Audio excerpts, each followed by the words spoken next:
bonafi yedo kalba kuma zama tutu zana yene anasi zamutre bobale natro zana yene yesi brantro nani ini tavi ni tra zra yen zaman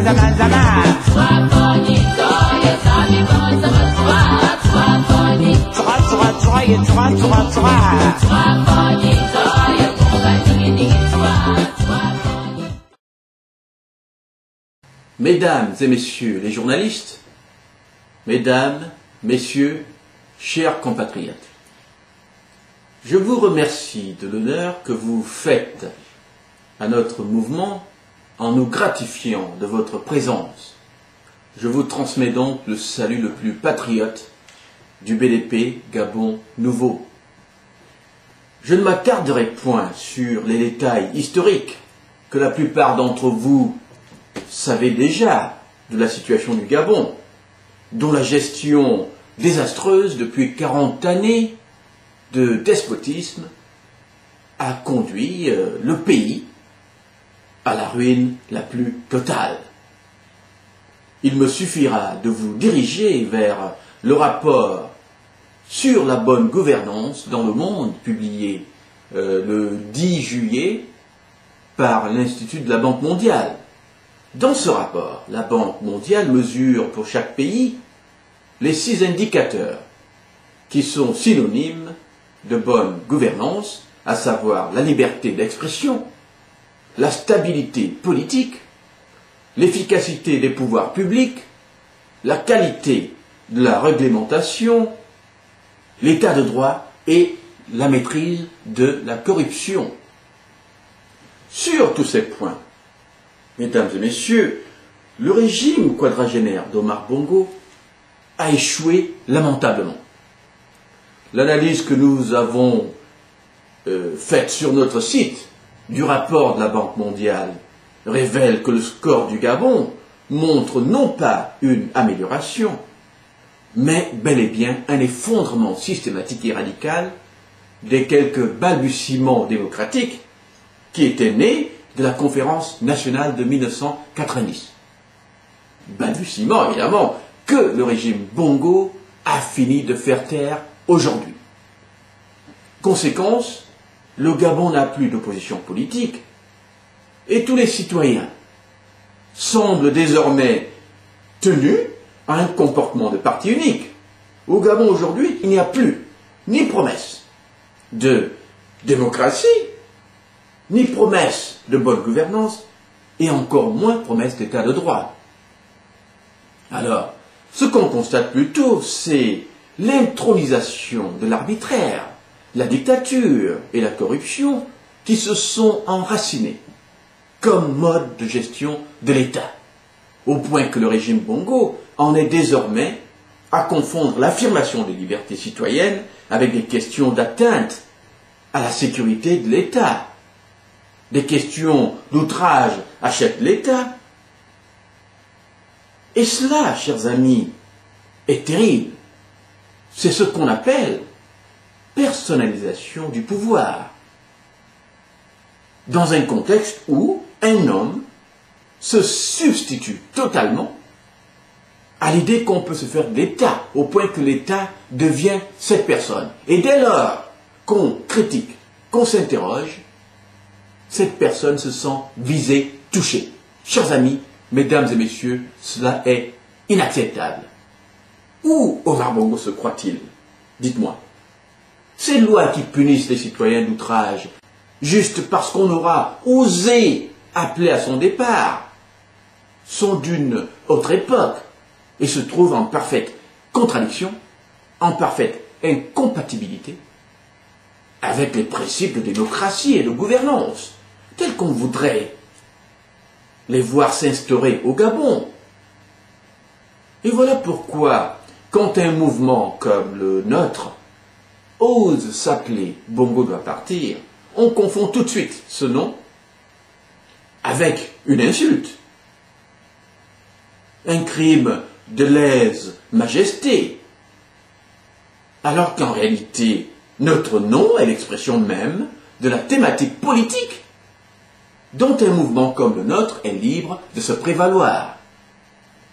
De la même manière qu'il existe aujourd'hui des mouvements qui disent Bongo doit présider ou Bongo doit persister, il est naturel qu'il en existe d'autres qui disent Bongo doit partir. Mais si les citoyens ne sont plus en mesure de critiquer ou de dire librement leur opposition et leur désir de voir Omar Bongo partir du pouvoir, n'est-ce pas alors une manière de dire au peuple que les élections que nous tenons au Gabon depuis 1990 ne valent rien du tout, ne valent pas grand-chose, vu que personne n'a plus le droit de demander le départ d'Omar Bongo, ni de critiquer son action au pouvoir depuis 40 ans. Évidemment, cela devient, encore une fois, une sorte d'autoproclamation d'Omar Bongo comme président du Gabon, alors qu'il n'en a jamais eu la légitimité. Et cela aboutit évidemment aussi à une situation de présidence à vie au Gabon, c'est-à-dire l'établissement pur et simple d'une monarchie indéracinable. Et voilà, mesdames et messieurs, toute la raison d'être d'un mouvement comme le nôtre. Si la voix citoyenne ne peut plus être librement entendue, ni par la voix des urnes, ni par la voix de la libre expression démocratique, que lui reste-t-il alors comme arme d'expression libre, comme arme de libération nationale, comme arme d'affirmation de la dignité nationale en dehors de la violence et de l'insurrection libératrice? L'article 35 de la Déclaration française des droits de l'homme et du citoyen de 1793 est clair, pourtant clair à ce niveau. Cet article dit, sans ambiguïté aucune, que quand le gouvernement viole les droits du peuple, l'insurrection est pour le peuple et pour chaque portion du peuple le plus sacré et le plus indispensable des devoirs. Messieurs, mesdames, nous, au BDP Gabon Nouveau, avons fait de cet article notre credo. Le Gabon est en situation de légitime défense. Il est normal qu'aujourd'hui, les patriotes se battent à défendre sa souveraineté. En 40 ans de pouvoir sans partage, il n'y a eu à aucun moment de l'histoire du Gabon, depuis que Bongo est au pouvoir, une seule élection qui ait affirmé la légitimité d'Omar Bongo comme président du Gabon. Pas une. Si vous en connaissez, donnez-moi l'exemple. Pour nous donc, au BDP, Omar Bongo ne peut être considéré comme président du Gabon, vu qu'il n'a jamais été élu démocratiquement. Il y a donc un problème de légitimité. Autrement dit, chers amis, Omar Bongo n'a ni la légalité, ni la légitimité de l'emploi. Il est donc, a priori, ce qu'on peut appeler un imposteur. En 40 ans, on n'a vu que de la mécréance, de l'incompétence et de l'arbitraire comme mode de gestion de l'État. Au point que dans un pays aussi riche que le Gabon, on assiste au paradoxe insupportable d'une population vivant à plus de 60% sous le seuil de pauvreté, avec comme corollaire horrible un enfant sur 5 n'atteignant jamais son premier anniversaire. Et pourtant, changer le Gabon est l'une des choses les plus faciles qui soit. Il suffit d'accepter tout simplement la démocratie comme principe de gouvernance. Et c'est cela toute la dimension du combat de réforme que mène le BDP Gabon Nouveau. Car avant que de voir le BDP Gabon Nouveau comme un mouvement de libération nationale, il l'est avant tout. Il est important de le voir avant tout, de le voir d'abord comme un mouvement de réforme nationale. Depuis que notre mouvement existe, messieurs, il est sans fausse modestie celui qui a le plus été prolixe au Gabon en matière de proposition de réforme, non seulement sur le plan constitutionnel, mais aussi sur le plan de la transformation générale de l'État gabonais en État de droit capable de répondre de la manière la plus immédiate et efficace possible aux besoins de développement du peuple gabonais. Et pour nous, nous disons en général que nous pouvons faire au Gabon en 5 ans ce qu'Omar Bongo n'a pas pu faire en 40 ans de règne sans partage. Il est donc impératif que notre nation se ressaisisse. Alors aujourd'hui, on voit le régime Bongo en compagnie d'opposants apprivoisés, s'égosiller à longueur de journée, à vouloir faire avaler au pays des couleuvres politiques. On les voit se contorsionner dans des acrobaties juridiques et politiques qui n'ont ni queue ni tête et dont l'objectif principal consiste tout simplement à négocier des ententes mafieuses sur le dos des Gabonais, des ententes qui visent à confisquer à jamais les libertés citoyennes. Mesdames et messieurs, il appartient aujourd'hui au régime Bongo de faire le choix entre la démocratie véritable et le chaos, car il n'y a pas d'autre solution. Soit nous vivons la démocratie véritable au Gabon, soit nous vivons une situation de chaos. Il n'y a pas de juste milieu, il n'y a pas ici à négocier le droit à la démocratie, parce que la démocratie ne se négocie pas, elle s'impose naturellement aux hommes de bonne foi. Faire le choix de la démocratie, donc de la paix durable, comprenez-moi bien, c'est tout simplement simplifier. C'est simplifier tout le processus de démocratisation au Gabon. Aujourd'hui, simplifier, c'est accepter immédiatement les propositions suivantes. Premièrement, réformer la constitution gabonaise afin de la ramener au minimum à celle de 1990, telle que négociée lors de la conférence nationale, mais y ajouter des garde-fous qui empêcheraient que qui que ce soit, n'est-ce pas, ne puisse la modifier de nouveau au gré de ses humeurs, sans passer par plusieurs dispositifs de validation, dont le plus important sera le référendum. Il faut que la population gabonaise soit partie prenante à tous les niveaux de l'expression démocratique de notre pays. Deuxièmement, il convient de réduire de manière draconienne les pouvoirs du président de la République, quel qu'il soit, de manière à redistribuer la plupart de ses pouvoirs nocifs au Parlement et au gouvernement, et faire en sorte que le Premier ministre ne soit plus nommé par le président, mais plutôt voté par le Parlement.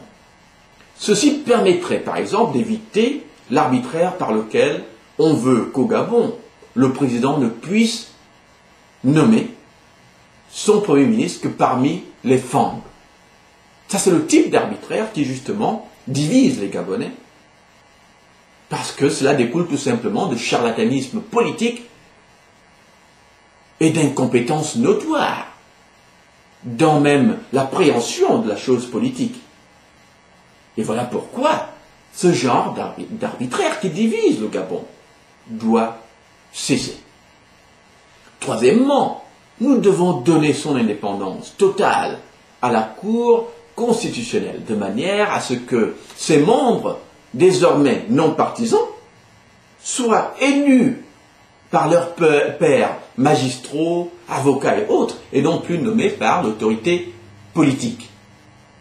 Donner son indépendance totale à la commission électorale, n'est-ce pas, comme quatrième point, de manière à ce que ses membres non partisans soient tous élus nationalement pour ce qui est de son président et localement pour ce qui est des représentants provinciaux et départementaux. Ceci assurera plus d'apolitisme, plus de neutralité et donc plus d'efficacité même dans les processus électoraux.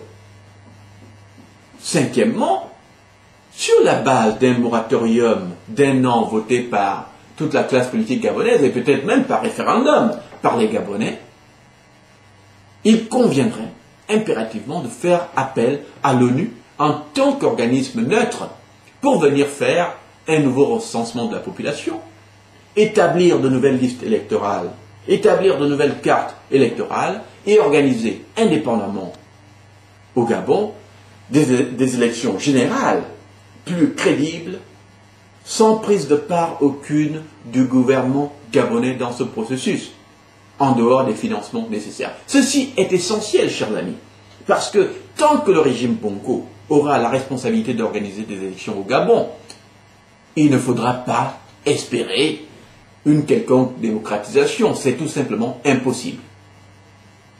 C'est tout simplement impossible. Et voilà pourquoi l'ONU devient le moindre mal. Nous savons que beaucoup de gens ne font pas trop confiance à l'ONU, mais l'ONU demeure, à mon avis, le moindre mal. Et comme on le dit, entre deux mots, on choisit le moindre. Et voilà pourquoi nous pensons qu'aujourd'hui, il n'y a que l'ONU qui puisse aider le Gabon à asseoir les bases, et je dis bien les bases, n'est-ce pas, d'une démocratisation véritable qui ne pourra que profiter positivement à la nation gabonaise. Alors, sixième point et dernier point, au bout de ce processus de réforme, qui ne devrait pas durer plus d'une année, il faudra tout simplement prononcer la dissolution immédiate des institutions existantes et leur remplacement, après l'élection générale, par les institutions réformées. Ceci devra inclure, et ceci est impératif, l'élection plus crédible du nouveau président de la République, quel qu'il soit. Si c'est Omar Bongo ou un membre de son régime qui gagne une telle élection, indépendamment organisée par un organisme neutre, nous nous inclinerons, et le peuple gabonais s'inclinera. Mais pour nous et pour le peuple gabonais, procéder ainsi serait la seule manière de garantir rapidement et concrètement la crédibilité et la légitimité du processus électoral, du moins dans cette phase initiale. Il appartient donc, messieurs, à Omar Bongo de montrer aujourd'hui qu'il est un homme avec des couilles et qu'il n'a pas peur de la démocratie. Quand on est un démocrate, on n'a pas peur de donner à l'ONU la responsabilité d'organiser, indépendamment de l'État, une élection que l'on veut crédible. Il faut qu'il l'accepte, s'il veut prouver aux Gabonais qu'il est démocrate. Nous estimons qu'au lieu d'envisager des solutions de rechange, telles qu'on en a vu, n'est-ce pas, accord de Paris par là, trêve sociale par-ci, possibilité de gouvernement d'union nationale par là, gouvernement d'exception. En fait, tout cela, chers amis, ce sont des complications qui ne mènent à rien. Seul l'établissement d'un jeu démocratique véritable, à la base, assurera qu'on n'ait plus besoin de négocier quoi que ce soit, puisque la démocratie s'imposera d'elle-même. Et ne sera alors au pouvoir que la personne qui aura été élue légitimement et légalement par le peuple gabonais.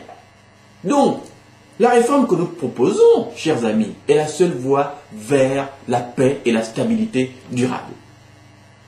Tout ce que nous proposons peut se faire en une seule année et conduire à des élections générales organisées entièrement par l'ONU au bout de l'année de réforme. Mesdames et messieurs, ceci est la vraie solution au problème du Gabon, c'est-à-dire la voie vers une démocratisation réelle qui puisse non seulement faire naître la relation de confiance qui se doit d'exister entre le peuple et ses institutions, mais aussi permettre l'éclosion des intelligences qui, une fois libérées de l'arbitraire et du despotisme, une fois libérées du népotisme et de la corruption, pourront lancer notre pays sur la pente du développement durable. Alors, qu'Omar Bongo et son régime ne se fassent aucunement d'illusions. Les 90% de Gabonais qui ne vont plus voter lors des élections truquées, n'est-ce pas? Tous ces Gabonais disent tous, Bongo doit partir. C'est pour cela qu'ils votent désormais avec les pieds, en restant chez eux. C'est pour cela que personne ne fait plus confiance en l'État gabonais tel que dirigé par Omar Bongo. Tous les Gabonais donc qui aujourd'hui ne se reconnaissent pas dans ce régime et souhaitent son démantèlement, il faut le reconnaître, pensent tous que Bongo doit partir. Quand aujourd'hui une mère perd son bébé à l'hôpital pour cause de manque de soins médicaux, pour cause de manque de structures adéquates dans les hôpitaux du Gabon, croyez-vous qu'elle veuille véritablement voir Omar Bongo au pouvoir? Non, chers amis, elle pense forcément que Bongo doit partir. Quand un jeune de 20 ans, se rendant en vacances, meurt dans un accident de voiture sur la route de Fougamou à cause du mauvais état des routes, sa famille pleure et cette pleure n'exprime pas de l'amour pour Omar Bongo, au contraire. Et ils expriment un seul sentiment. Bongo doit partir. Quand un étudiant gabonais doit trimer des années durant pour obtenir un diplôme et finir soit par se faire renvoyer de l'école, soit au chômage, non pas parce qu'il n'est pas intelligent, non pas parce que le Gabon manque de ressources capables de lui assurer l'emploi, mais plutôt parce que le système Bongo est frappé d'arbitraire, de corruption et d'incompétence. Alors, je vous assure que ce Gabonais, ce jeune, pense forcément que Bongo doit partir. Il y a des Gabonais, aujourd'hui, qui souhaitent se faire établir des documents administratifs comme un simple passeport. Et quand ils se voient refuser le passeport, uniquement parce que le régime en place n'aime pas leurs opinions politiques, alors ces Gabonais, je vous assure, pensent aussi que Bongo doit partir. Quand le policier, le militaire, le gendarme gabonais est obligé de se prostituer en établissant des contrôles routiers arbitraires pour espérer obtenir les 10 000 francs qui lui permettraient éventuellement de nourrir décemment sa famille à cause d'un salaire insuffisant, ce policier, ce militaire, chers amis, ce gendarme, pense forcément que Bongo doit partir. Enfin, quand le Gabonais qui va voter voit à chaque élection son vote invalidé par la fraude électorale systématique, quand il se rend compte que son vote ne vaut plus rien, que quoi qu'il décide, Omar Bongo continuera indéfiniment à s'imposer à lui, qu'il a déjà planifié la présidence à vie, qu'il a déjà planifié la pérennité d'un système que le peuple a pourtant vomi, chers amis, ce Gabonais qui voit son vote devenu inutile pense forcément que Bongo doit partir par tous les moyens possibles. À Omar Bongo, donc, de choisir entre un départ honoré par la sanction véritablement démocratique des Gabonais ou un départ amené par le chaos révolutionnaire d'une population qui lui signifiera forcément un jour, dans les rues et par des violences diverses, son ras-le-bol. Aujourd'hui, chers amis, le BDP dit « trop, c'est trop ». Il y a effectivement aujourd'hui ras-le-bol. Et demain, ce sera au tour de la population gabonaise de dire de même. Mesdames et messieurs, je vous remercie.